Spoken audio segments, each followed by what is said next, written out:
मंगळवारी येणारी ही एकच चतुर्थी तुमचं नशीब बदलवू शकते. पण फक्त एक छोटी चूक सगळं बिघडवू शकते. तुम्हाला माहिती आहे का अंगारकी संकष्टीचं खरं रहस्य? नमस्कार मित्रांनो, आज आपण जाणून घेऊया मंगळवारी येणारी अंगारक संकष्ट चतुर्थीची पवित्र कथा. एकेकाळी एका लहानशा गावात गणेश भक्त शरद राहत होता. तो अत्यंत गरीब होता, पण त्याची श्रद्धा अतूट होती. रोज सकाळी तो उठून श्री गणेशाची पूजा करत असे. त्या गावात एक जुने गणपती मंदिर होते. लोक म्हणायचे की तिथे स्वतः भगवान गणेश वास करतात, पण वर्षानुवर्ष कोणी तिथे जात नव्हते. एक दिवस शरदला स्वप्नात गणपती बाप्पा दिसले.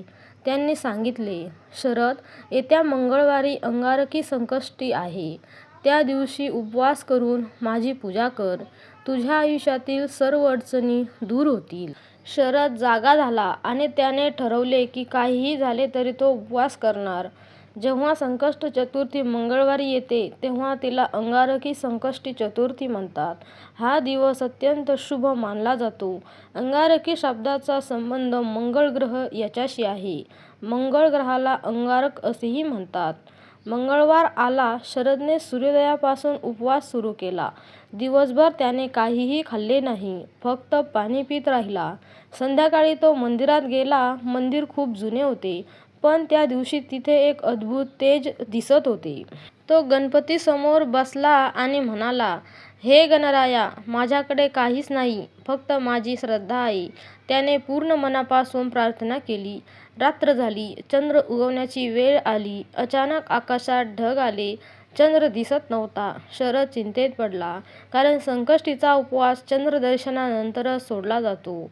शरद खूप थकला होता. गावातील लोक म्हणाले, चंद्र दिसत नाही, उपवास सोड. पण शरद म्हणाला, मी गणपतीवर विश्वास ठेवतो. तो तसाच बसत राहिला. थोड्याच वेळात अचानक ढग बाजूला झाले आणि चंद्र चमकू लागला. शरदने चंद्रदर्शन केले आणि गणपतीची आरती केली. त्या क्षणी मंदिरात प्रकाश पसरला आणि गणपती बाप्पा त्याच्यासमोर प्रकट झाले. शरद, तुझ्या श्रद्धेमुळे मी प्रसन्न झालो आहो. आजपासून तुझी सर्व संकट दूर होतील. त्या दिवसानंतर शरदचे आयुष्य पूर्ण बदलले. त्याला काम मिळाले, घर मिळाले आणि तो आनंदाने जगू लागला.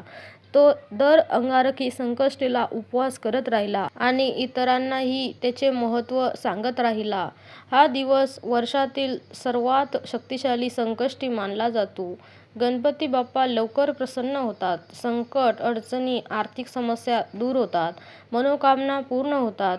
या दिवशी आपण नक्की काय करायला हवे आणि काय करू नये ते बघूया. सकाळी लवकर उठून स्नान करावे, घर स्वच्छ ठेवावे, गणपतीची पूजा करावी, उपवास व्रत करावे, गणपती अथर्वशीर्ष किंवा मंत्र जप करावा, संध्याकाळी चंद्रदर्शन करावे, चंद्राला अर्घ्य द्यावे, नंतरच उपवास सोडावा. आपण या दिवशी काय करू नये? खोटे बोलू नये, कोणाला दुखवू नये, नकारात्मक विचार करू नये, उपवास सोडू नये, चंद्रदर्शनाआधी तामसिक अन्न, मांस, मद्य सेवन करू नये. जर तुम्हाला वाटत असेल की तुमच्या आयुष्यात अडथळे येत आहेत, एकदा तरी अंगारकी संकष्टीचं व्रत करून बघा.